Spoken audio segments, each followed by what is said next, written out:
Hello everyone, मुझे मेरे बहुत से फॉलोअर ने मैसेज किया कि इस टॉपिक पे वीडियो बनाओ, इस कंडीशन को डिस्कस करो जो मेनली फीमेल्स को अफेक्ट करती है। और सच्ची बात बताऊँ, it's such a common condition. 1 in every 10 women कोई अभी कंडीशन है but they don't even know they are suffering with this condition. और इस कंडीशन का नाम है PCOS। चलें इसे सिंपल ज़बान में समझते हैं। PCOS stands for polycystic ovarian syndrome. आपकी यानी कि फ़ीमेल की ओवरीज यानी कि बेज़ादानी नॉर्मल हार्मोन्स बनाती है, उसका काम है नॉर्मल हार्मोन्स बनाना। लेकिन PCOS पॉलीसिस्टिक ओवेरियन सिंड्रोम में वो नॉर्मल हार्मोन्स की जगह मर्दाना हार्मोन ज़्यादा बनाने लग जाती है। अक्सर ओवरीज पर छोटे छोटे सिस्ट भी बन जाते हैं जिससे एग के निकलने का रास्ता बंद हो जाता है। That's how it can affect monthly cycle.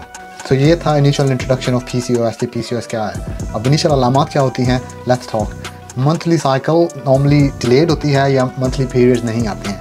चेहरे पर या जिस्म पर गैर ज़रूरी बालों का आ जाना, चेहरे पर दाने यानी कि एक्नी स्कार का बहुत सवेयर होना, सर के बाल गिरना और वज़न बढ़ना शुरू हो जाता है। जितनी भी कोशिश करें वज़न कम नहीं होता है और प्रेग्नेंट होने में प्रॉब्लम आती है। अब नेक्स्ट ये है कि कौन कौन से टेस्ट किए जाते हैं PCOS को डायग्नोज करने के लिए। सबसे पहले टेस्टोस्टेरोन का लेवल जो कि मेल हार्मोन है उसके लेवल को चेक किया जाता है। नॉर्मली इन PCOS में टेस्टोस्टेरोन का लेवल ज़्यादा होता है। इसके अलावा ल्यूटिनाइजिंग हार्मोन और FSH फॉलिकल स्टिमुलेटिंग हार्मोन जो कि फीमेल हार्मोन है, इनका बैलेंस ना हो तो एग नहीं बनता है जिसकी वजह से मंथली पीरियड्स डिस्टर्ब होते हैं। इसके अलावा एक और हार्मोन एंटी मुलरिन हार्मोन ये दिखाता है कि ओवरीज पर छोटे एग्स ज़्यादा हैं कि नहीं हैं। इंसुलिन और शुगर का टेस्ट भी किया जाता है क्योंकि PCOS में अक्सर इंसुलिन की रेजिस्टेंस मौजूद होती है। थायराइड और प्रोलैक्टिन का लेवल भी चेक किया जाता है ताकि दूसरी बीमारियों को चेक किया जा सके। तो अगला स्टेप है PCOS का इलाज।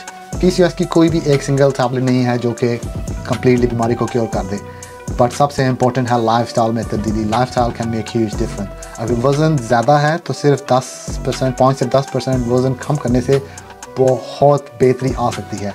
चीनी और प्रोसेस शुगर का इस्तेमाल कम से कम करें। रोज़ाना थोड़ा वॉक करें, स्पेशली खाने के बाद ज़रूर वॉक के लिए जाएं। तो स्ट्रेस को जितना कम कर सकें दैट बी वेरी हेल्पफुल। अगर ज़रूरत हो तो डॉक्टर दवाएं दे सकते हैं, स्पेशली जिनमें बर्थ कंट्रोल पिल जो आपकी मंथली साइकिल को नॉर्मल लेवल पे लेके आएगा।